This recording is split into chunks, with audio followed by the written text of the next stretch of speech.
भीषण गर्मी के कारण आइसक्रीम की मांग बढ़ गई है, लेकिन यह स्वाद अब स्वास्थ्य के लिए खतरा बन सकता है। भंडारा जिले के तुमसा स्थित रिलायंस मार्ट में एक्सपायरी आइसक्रीम के पैक पर नया स्टिकर लगाकर उसे बेचने का मामला सामने आया है। दिनशॉस कंपनी की एक के साथ एक फ्री ऑफर वाली आइसक्रीम के पुराने स्टिकर पर नया स्टिकर चिपकाकर इसे ग्राहकों को बेचा जा रहा था। तुमसर के अभिषेक भूरे नामक युवक ने रिलायंस स्मार्ट मॉल से आइसक्रीम खरीदी तो उसने पैक पर 2 स्टिकर देखे। जब उसने ऊपरी स्टिकर हटाया तो नीचे के स्टिकर पर लिखी एक्सपायरी तारीख पहले ही समाप्त हो चुकी थी। इसका मतलब था कि एक्सपायरी आइसक्रीम को नया स्टिकर लगाकर बेचा जा रहा था। यह मामला सामने आने के बाद ग्राहकों में आक्रोश है।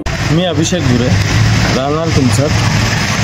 मी रिलायन्स स्मार्ट मध्ये आइसक्रीम घ्यायसाठी आलो होतो, पण इथे MFG आणि एक्सपायरीवर एक टॅगलाईन लावलेली होती, म्हणजे एक स्टिकर लावलेला होता, ज्यावर फक्त MFG दिसत होती, एक्सपायरी दिसत नव्हती।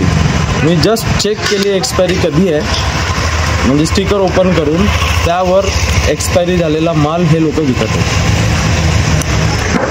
अशा प्रकारे नागरिकांचा छळ होत आहे, यावर कारवाई व्हायला पाहिजे अशी माझी मागणी है। आइसक्रीम जैसी वस्तु जो बच्चों से लेकर बड़ों तक सभी खाते हैं, यदि एक्सपायरी हो तो स्वास्थ्य के लिए गंभीर खतरा बन सकती है। ऐसे में आइसक्रीम खरीदते समय ग्राहकों को सतर्क रहने की आवश्यकता है। प्रशासन को भी इस मामले की जांच कर दोषियों पर कड़ी कार्रवाई करनी चाहिए ताकि ग्राहकों की सुरक्षा सुनिश्चित हो सके। बर्वे तुमच्या शहरातील नागरिक आहे।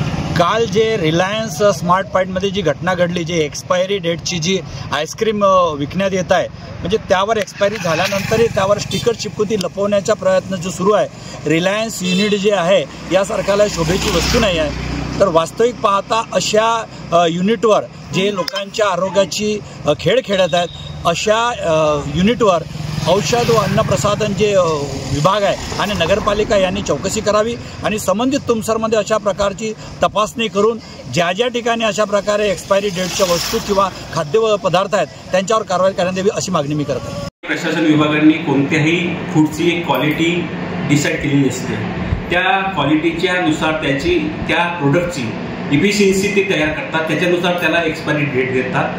त्या अनुषंगाने त्याची एक्सपायरी डेट हे त्या प्रोडक्टला बघून केली जाते आणि नंतर ती खाल्ल्यास किंवा उपयोगात आल्या तर त्याचे साईड इफेक्ट होऊ शकतात।